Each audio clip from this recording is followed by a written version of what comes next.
Assalamualaikum warahmatullahi wabarakatuh. Kami dari kelompok 2 pada kesempatan hari ini akan melakukan pengamatan kepada 10 jenis makanan untuk mengidentifikasi apakah makanan tersebut mengandung karbohidrat atau tidak. Adapun bahan yang sudah disiapkan, pertama nasi, tepung terigu, gula pasir, margarin, biskuit, tahu, kentang, telur rebus, pisang, dan apel. Adapun cara yang kita gunakan untuk mengidentifikasi apakah makanan ini mengandung karbohidrat atau tidak, kita menggunakan kalium iodida. Di sini saya menggunakan betadine. Baiklah, untuk langkah pengerjaannya, kita akan meneteskan 2 tetes betadine ini pada masing-masing makanan yang sudah kita buat sampel.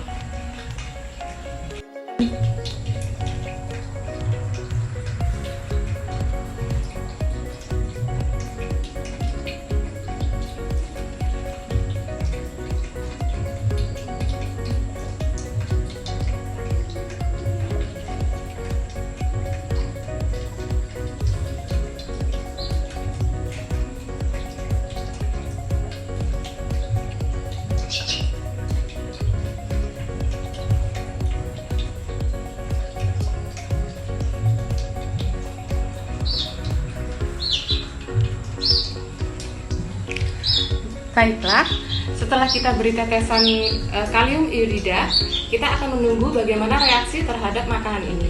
Apabila makanan ini mengandung karbohidrat, maka akan terjadi perubahan warna pada makanan tersebut. Kita tunggu ya selama 5 menit.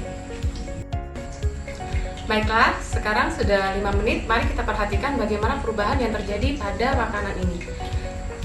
Tampak di sini yang mengalami perubahan warna adalah nasi, tepung terigu, kemudian gula kita amati perubahan warnanya tidak begitu signifikan. Kemudian biskuit, dan kita perhatikan di tahu dan kentang perubahan warna yang terjadi hanya sedikit. Kemudian untuk yang lainnya, telur rebus, pisang, apel, dan margarin sama sekali tidak mengalami perubahan warna, yang berarti mereka tidak mengandung karbohidrat. Kesimpulannya, yang mengandung karbohidrat tinggi adalah nasi, tepung terigu, dan biskuit. Kemudian yang lainnya adalah tahu, kentang, dan gula. Baiklah, sekian pengamatan dari kelompok kami. Semoga pengamatan kami bermanfaat untuk kalian semua. Terima kasih. Assalamualaikum warahmatullahi wabarakatuh. Assalamualaikum warahmatullahi wabarakatuh.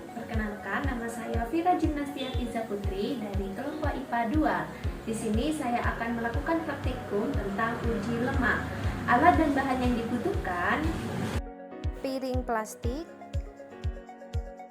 sedotan sebagai pengganti pipet, 12 lembar kertas sampul coklat yang telah diberi nama, 1 buah lampu handphone, 1 buah lilin, 1 buah sendok, margarin, pepaya, kacang tanah, seledri, wortel, kemiri, singkong kering, jagung kering, santan, susu, air, dan minyak.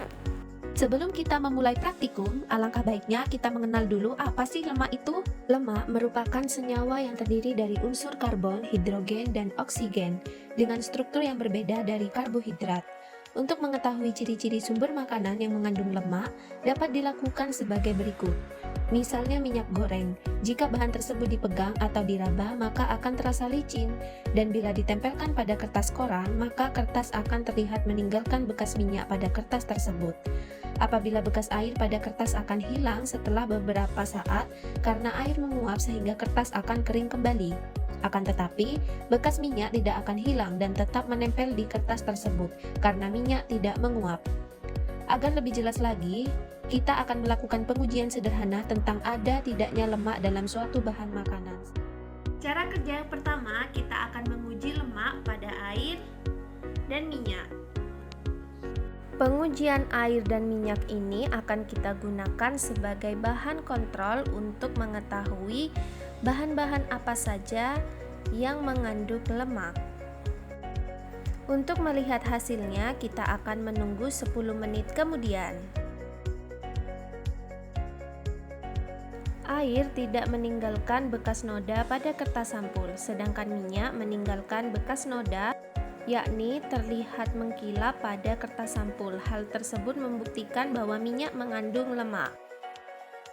Dari bahan kontrol tersebut, kita gunakan acuan untuk mendeteksi bahan-bahan yang lainnya seperti kemiri, mentega yang dicairkan,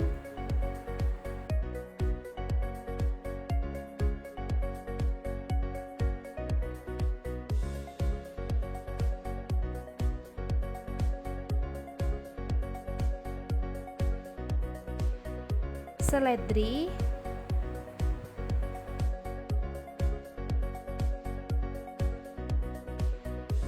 dan juga wortel. Kemudian jagung kering dan juga singkong.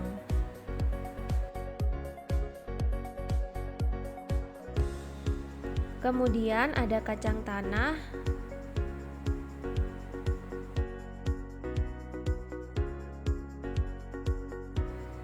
dan juga pepaya. Kemudian kita juga mengidentifikasi santan, kemudian susu.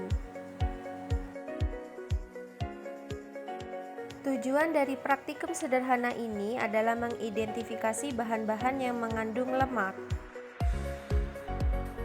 Bahan pertama yang kita uji adalah kemiri. Kemiri terlihat menghasilkan noda pada kertas sampul. Kemudian margarin juga meninggalkan noda.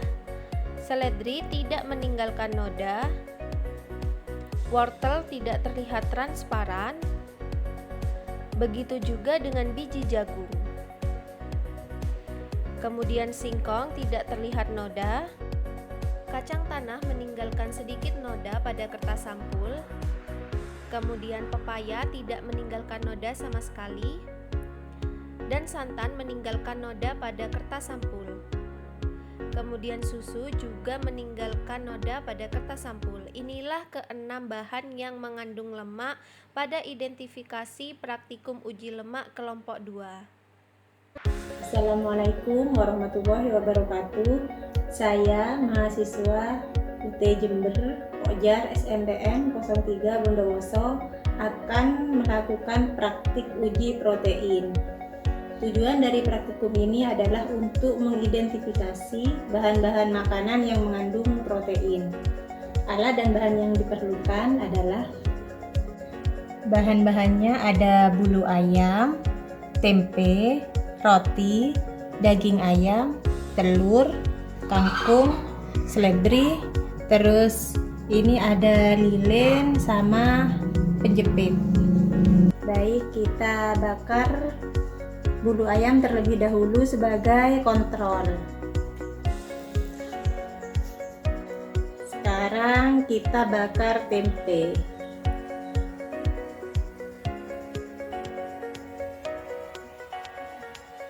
Baunya, tempe baunya seperti agak bau-bau bulu ayam juga. Berarti ini mengandung protein. Kita coba roti.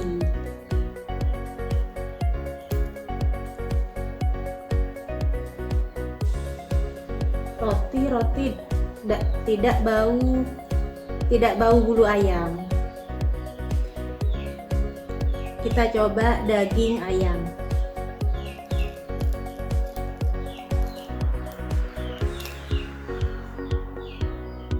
Daging ayam juga bau-bau bulu ayam. Sekarang kita coba telur.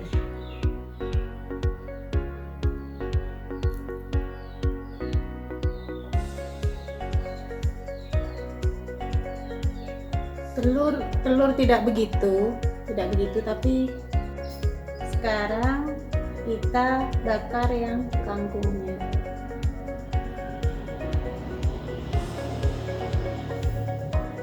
Agak bau-bau bulu ayam juga. Terus kita bakar seledri.